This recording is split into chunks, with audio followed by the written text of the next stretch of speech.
బీహార్కు చెందిన వలస కూలీల నుంచి తమకు ప్రాణహాని ఉందని ట్రాన్స్ జెండర్లు ఆందోళన వ్యక్తం చేస్తున్నారు. నల్లపాడు స్టేషన్ పరిధిలోని సుబ్బారెడ్డి నగర్ ప్రాంతంలో మిర్చి యార్డులో పని కోసం వచ్చిన బీహార్ వ్యక్తులు అక్కడే ఉంటూ తమ ఇళ్లలో చోరీలు చేస్తూ దాడులకు పాల్పడుతున్నారని ఆరోపించారు. బీహార్ కూలీల నుంచి తమకు ప్రాణరక్షణ కల్పిస్తామని పోలీసులు భరోసా ఇవ్వాలని ట్రాన్స్ జెండర్లు విజ్ఞప్తి చేస్తున్నారు. ఇంకేం వద్దండి.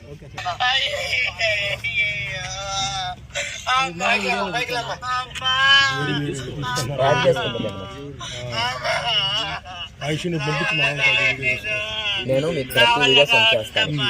అది ఎమ్మెల్సీ రిపోర్టు అన్ని. ఇదే మొదటిసారి.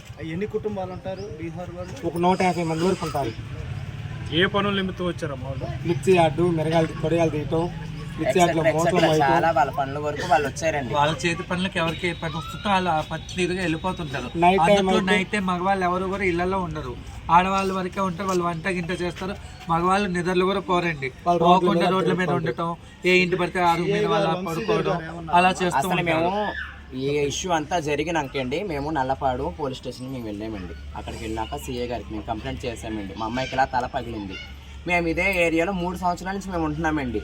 ఇప్పుడుకొచ్చి మాకెవరితోటి మాకు ఇక్కడ విరోధం లేదు, శత్రుత్వం లేదండి.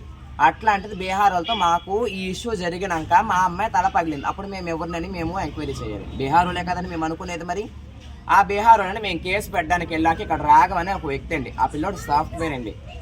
సాఫ్ట్వేర్ అయ్యుండి ఏదైనా న్యాయం కోసం పోవాలి, అంతేగాని తనకి రెంట్ వస్తుందని చెప్పేసి 4-5 ఇల్లులు ఉన్నాయండి. తనకి వరుసనే కట్టాడు, 3 రెంట్లకి ఇచ్చాడు, షాపులు కనిచ్చాడు, హాస్పిటల్ కనిచ్చాడు, క్లినిక్లు కనిచ్చాడు, అన్నీ ఇచ్చుకున్నాడు. ఇంకా 5-6 గదుల్లోనే ఒక 50 మందిని 60 మందిని తాను రెంట్కు పెట్టి నేను వాళ్ళకి రక్షణ కల్పిస్తున్నాను అని అన్నాడండి. ఏ రకంగా రక్షణ కల్పించడం అండి?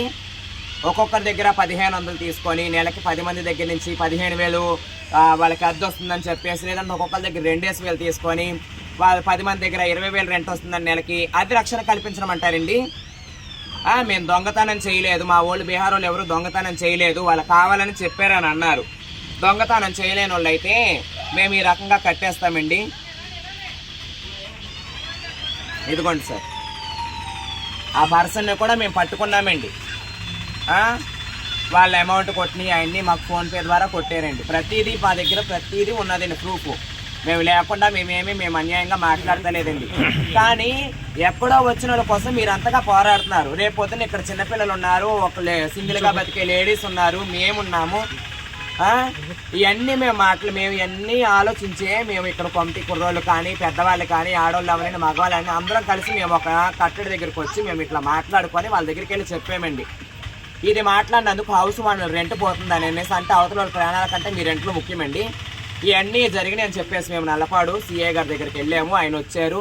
ఆయన నిన్న నైట్ వచ్చారండి. నైట్ వచ్చి మీకేం కాదమ్మా, మీరు వాళ్ళ ఖాళీ చెప్పమని, నాకు మీరు సరిపోరు, అలాగే ఇలాగని మాట్లాడి ఆధార్ కార్డులు అలాగే ఇలాగని ఎక్సెట్రా మాట్లాడారండి.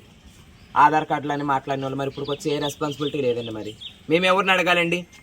మాకొక్క ఎస్పీ గారే న్యాయం చేయాలండి. మేము ఎస్పీ గారికి మేము మన్నవించేది ఇది ఒక్కటేనండి, ఇంకేమీ కాదండి. మాకు మీరే న్యాయం చేయాలండి. ఇక్కడ పెద్ద మనుషులు అని అంటారండి. ఎవరు పెద్ద మనుషులు కాదండి. నీ దగ్గర రూపాయి అంటే నీతో మాట్లాడే పెద్ద మనుషులేనండి. ఇక్కడ ఆయనకి కూడా వాళ్ళకి కూడా ఉన్నాయండి ఇక్కడ పెద్ద మనుషులకు కూడా. వాళ్ళు హౌస్ ఓనర్లు అందరూ కలిసి